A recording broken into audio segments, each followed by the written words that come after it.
السلام علیکم spirit of اسلام کے ناظرین و گرامی، امید کرتا ہوں آپ سب خیریت سے ہوں گے۔ تو آج کا جو میرا عنوان ہے وہ حضرت آدم علیہ السلام اور اماں حوا کے نکاح پر ہے کہ ان کا نکاح کیسے ہوا اور ان کے نکاح میں ایسی کیا خصوصیات تھی جو آج تک کسی میں بھی نہیں رہی۔ تو یہ ساری باتیں آج کی اس ویڈیو کے اندر ہم بیان کریں گے۔ تو اس سے پہلے آپ لوگوں سے گزارش ہے کہ اگر آپ لوگ ہمارے چینل پہ نئے ہیں تو ہمارے چینل کو سبسکرائب کریں اور بیل نوٹیفیکیشن پر کلک کر دیں تاکہ آپ کو آنے والی نیو ویڈیوز کی نوٹیفیکیشن باقاعدگی سے ملتے رہیں۔ تو چلے اب ہم عنوان کی طرف چلتے ہیں۔ یہ واقعہ عام انسانی تاریخ کے لحاظ سے ایک بہت اہم کردار ادا کرتا ہے، کیونکہ یہ پہلا نکاح اور پہلا ازواجی رشتہ تھا اور یہیں سے انسان کی ابتدا ہوئی۔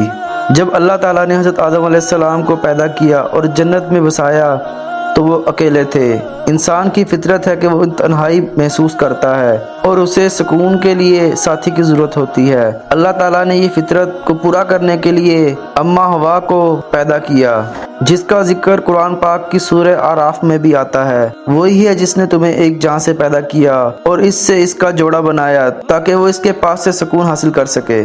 حضرت جبرائیل علیہ السلام کی لائی ہوئی جنت کی مٹی سے حضرت آدم علیہ السلام کو بنایا گیا۔ اللہ تعالیٰ نے حضرت آدم علیہ السلام کو جنت میں سہلایا اور ان کی ہی پسلی سے اماں حوا کو پیدا کیا۔ جب حضرت آدم علیہ السلام بیدار ہوئے تو دیکھا ایک عورت ان کے قریب موجود ہے۔ صحیح بخاری کی حدیث نمبر 3331 میں بھی اس کا ذکر آتا ہے۔ عورت کو پسلی سے پیدا کیا گیا ہے۔ مفسرین کے مطابق اس کا مطلب یہ ہے کہ حضرت حوا کو حضرت آدم علیہ السلام کی پسلی سے پیدا کیا گیا ہے۔ فرشتوں نے سوال کیا، اے آدم یہ کون ہے؟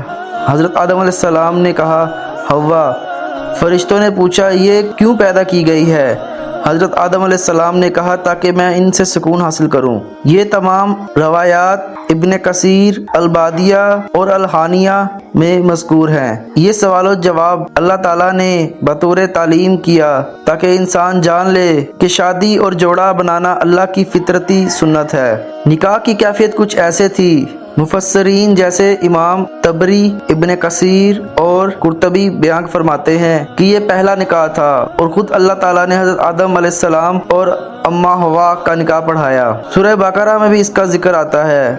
اللہ تعالیٰ نے فرمایا، اے آدم یہ تمہاری بیوی ہے، تم دونوں جنت میں سکون سے رہو اور اس کے پھل کھاؤ۔ اس نکاح کی کچھ خاص باتیں تھی، وہ یہ تھی، یہ پہلا ازواجی رشتہ تھا جسے براہ راست اللہ نے قائم کیا۔ اس نکاح میں کوئی حق مہر کا ذکر نہیں تھا کیونکہ یہ اللہ کی طرف سے عطا تھا۔ اس نکاح میں جو شہادت دینے والے تھے وہ فرشتے تھے۔ اس نکاح کا مقصد صرف نسل بڑھانا نہیں بلکہ سکون، محبت اور باہمی تعلق بھی تھا۔ تو ناظرین و گرامی، امید کرتا ہوں آپ لوگوں کو میری یہ ویڈیو پسند آئی ہوگی۔ تو اچھی بات دوسروں تک پہنچانا بھی صدقہ جاریہ ہے۔ تو انشاءاللہ اس طرح کی نیکسٹ ویڈیو میں ملیں گے، تب تک کے لیے اللہ حافظ۔